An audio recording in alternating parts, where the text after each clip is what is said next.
Join us now for Health for Life, brought to you by Hamilton Healthcare System.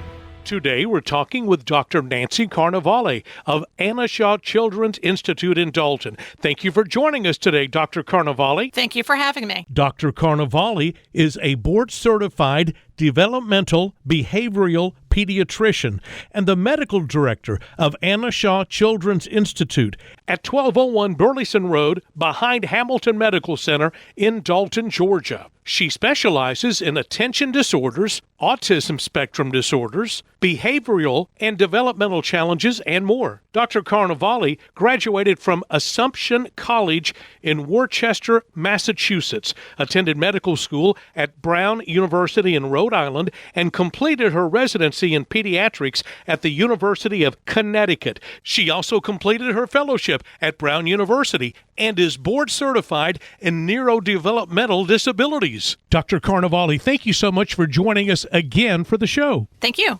Today we're going to be talking about the recently changed developmental pediatric milestones. I've read a little in the news about this, and I'm looking forward to learning more from you today. What are the milestones of development, and why are they important? So developmental milestones are the behaviors or skills that illustrate a child's growth in a number of areas.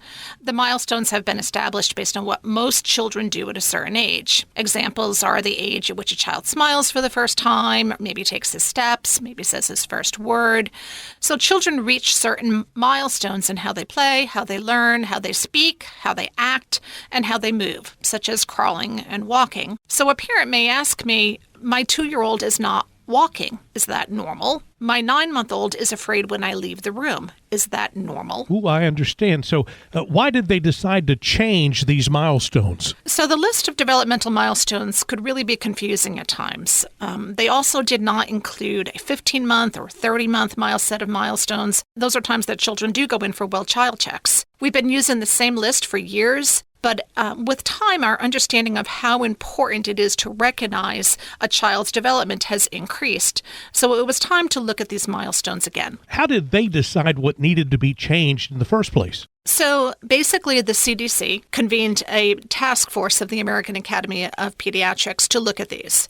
And that task force included pediatricians, specialized developmental pediatricians, psychologists, speech therapists, and they then reviewed the pediatric literature, pediatric testing materials, pediatric questionnaires, and the CDC milestones that were already in use. So what are the major changes? So a significant change that a lot of people are talking about is the change in age on a milestone. So, for example, previous milestones were described as when 50% of children achieved that milestone. A milestone, for example, may be taking your first steps. And previously, that had been a milestone that 50% of children achieved at a year of age. But that also means that 50% were not taking steps. So then parents might become worried, that their child had not achieved that. He's not walking. What's the problem? And pediatricians might kind of step back and say, don't worry about it. Only half the kids take steps at a year. Let's wait and see what happens. So they changed that milestone to occur really more when 3/4 or 75% of children take steps on their own, which is more at 15 months. And that's when children achieve that milestone. And that allowed for many other children then to kind of catch up or fall in that range. And then we only have 25% who are not achieving that milestone.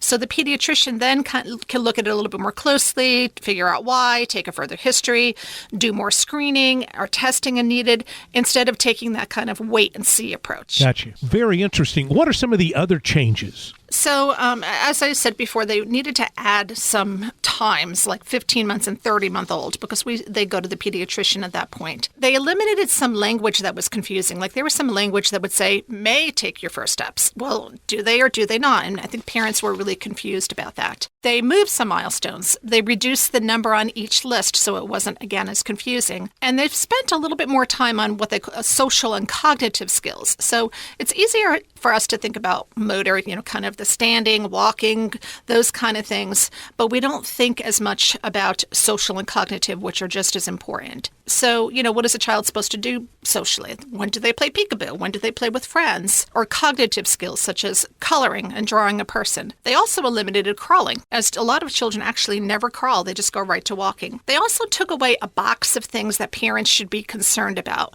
that kind of, again, was a little bit alarming to parents. Just kind of, for example, be really concerned if your child does not have any words by 2, and instead just kind of left that out and let the pediatrician discuss that milestone. I understand. So tell me about the open-ended questions that were added. Okay, so open-ended questions are questions that the pediatrician can just ask during a visit, like, what do you do with your child? What do you play? Is there anything about your child's behavior or development that concerns you? And this kind of gives parents opportunities to discuss their overall concerns.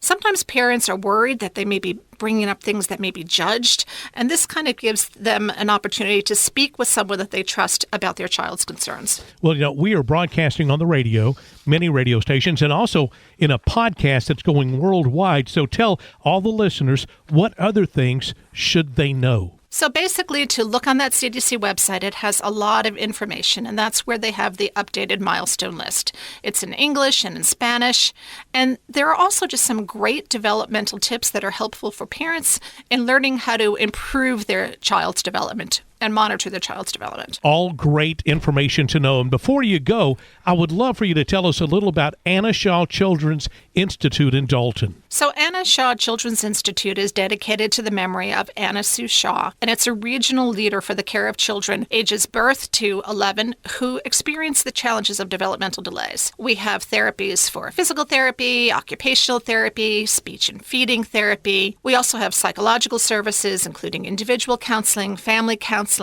and behavioral support services. Cognitive, psychological, and developmental evaluations are conducted at the Institute to ensure that we have an assessment of each child's individual skill set, and then to identify the appropriate therapy services to maximize that child's development. We also even have a treatment navigator who's a dedicated Institute employee who supports families through the diagnostic and treatment process. That is wonderful that all this is available to families in our community. It is a great service and it's truly a wonderful place to work. Dr. Carnevale, before you go, can we go back and talk about developmental milestones? Can you give me some more information about that? Sure. Again, it's kind of what we expect children to achieve. But there's a couple of things. You have to remember that we're all different. We all achieve things at different times. We learn at different rates.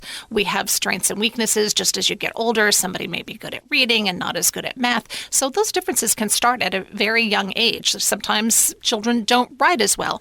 There can be a lot of differences in general with developmental milestones. But I think it's important that parents become aware of what is typical and what is not typical.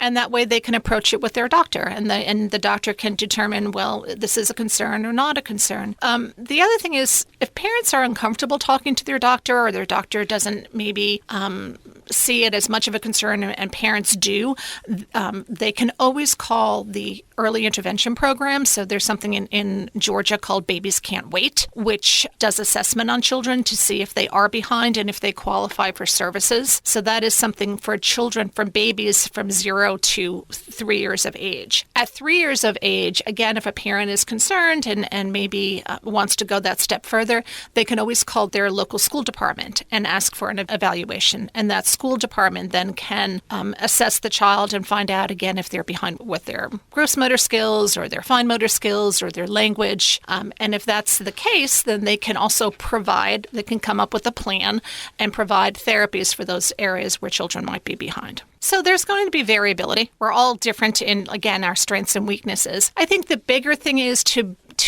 make sure that you're having it assessed, because we all tend to do that. There's a difference in siblings and how, when they do certain things, and it may be perfectly normal.